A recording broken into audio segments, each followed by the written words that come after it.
আমি যখন ডিপলি চিন্তা করি আমার মনে হয় যে এটা কোনো আইনগত বা সামাজিক সমস্যা নয়, এটা আমাদের জাতির বিবেকের সঙ্গে সম্পর্কিত।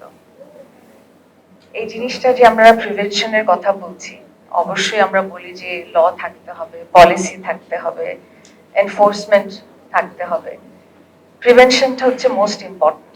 আজকে যে ঘটনাটা ঘটেছে, আজকে আব্দুল হান্নান ভুঁইয়া যিনি রামিসার বাবা এসেছিলেন, আসলে ওনার কথা শুনে I was speechless, heart broken. এবং এই ঘটনা হওয়ার পর থেকে মনে হয় যে আরো বেশি হয়তো অ্যাওয়্যার আমি নিজেও হয়েছি যে আসলে এই যে এই ধরনের নৃশংস যে ঘটনা ঘটছে, এটা রেটটা কিন্তু অনেক হাই। এই যে 4.5 লাখ কেসেস এখনো যে পেন্ডিং আমরা বলছি, আমার খালি প্রশ্ন আসে যে হোয়াট উইল ইট টেক এই কেসগুলার জাস্টিস দেওয়ার জন্য, যারা কনভিক্টেড আছে,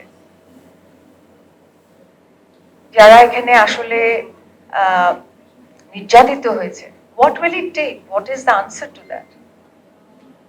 আমরা কি কেউ অ্যাকাউন্টেবল না, কেউ রেসপন্সিবল না? আমরা কালেকটিভলি বলছি যে সবাই এখানে কাজ করতে হবে। Who do I pin point, who is responsible for this? তাহলে সেখানে আমরা এখনই ইমিডিয়েটলি এটার ভিত্তিতে, যেটা অনেকেই বলেছেন, fast track investigation and justice, এটা আমাদের অবশ্যই ফোকাস করতে হবে। আমি যেহেতু নাম্বারস নিয়ে কাজ করি, আমাদের কি কোনো ন্যাশনাল চাইল্ড অফেন্ডার রেজিস্ট্রি আছে? Do we have it?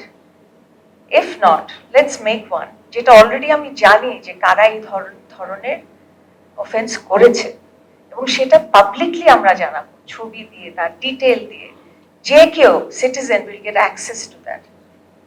আজকে হলো এআই এর যুগ। আমরা বলছি যে আমরা একটা ন্যাশনাল মানে সিঙ্গেল আইডি দিব আমাদের সিটিজেনকে, সবকিছু নিডস টু বি ইন্টিগ্রেটেড। তাহলে সেখানে আমরা কিন্তু অনেক কিছু প্রিডিক্ট করতে পারি, অনেক কিছু অ্যানালাইজ করতে পারি, but the data has to be there. যে কথাটা বললেন যে 4.5 লাখ যেগুলো আছে যে কেসেস, আরো এর যেটা রেজিস্ট্রি হয়নি সেটা আরো অনেক বড়। তো তাহলে আমরা কিভাবে করে সেগুলাকে আসলে আমাদের এই গণনার মধ্যে, আয়ত্তের মধ্যে আনতে পারবো, সেটা একটা খুবই ইম্পর্টেন্ট একটা অ্যাসপেক্ট। আরেকটা জিনিস আমি একটু বলবো, আমি জানি এখানে অনেকেন আছেন যারা চাইল্ড রাইটস প্রোটেকশন, অ্যাডভোকেসি এগুলো নিয়ে কাজ করছেন। আমরা সবসময় বলি যে আমাদের ছেলে মেয়েদের, শিশুদেরকে স্পেশালি অ্যাওয়্যার করতে হবে, ব্যাড টাচ গুড টাচ আমরা বলি, এবং বলি যে তাদেরকে জানাতে হবে কিভাবে করে, আমাদেরকে জানাবে, বড়দেরকে বলবে, রাইট, যে সোর্সটা কি হবে। বাট আমার এই কোয়েশ্চেনটাও আসে যে আমরা একটা 7 থেকে 10 বছরের শিশুকে অবশ্যই এটা গুরুত্ব, তাকে বোঝানো, জানানো, করা, কিন্তু তার উপর কি দায়িত্ব দিয়ে দিচ্ছি তার নিজের প্রোটেকশনের জন্য? এটা কি যথার্থ? এই প্রোটেকশনটা তো আমাদের দেওয়ার কথা সমাজ হিসাবে, জাতি হিসাবে।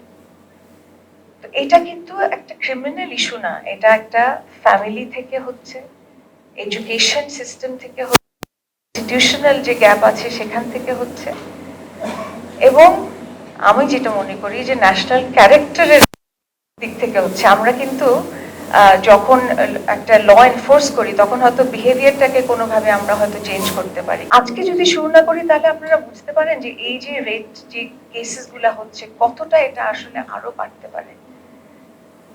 So we are already behind, but we still have hope যে আমরা যাতে এটা সামনের দিকে নিতে পারি।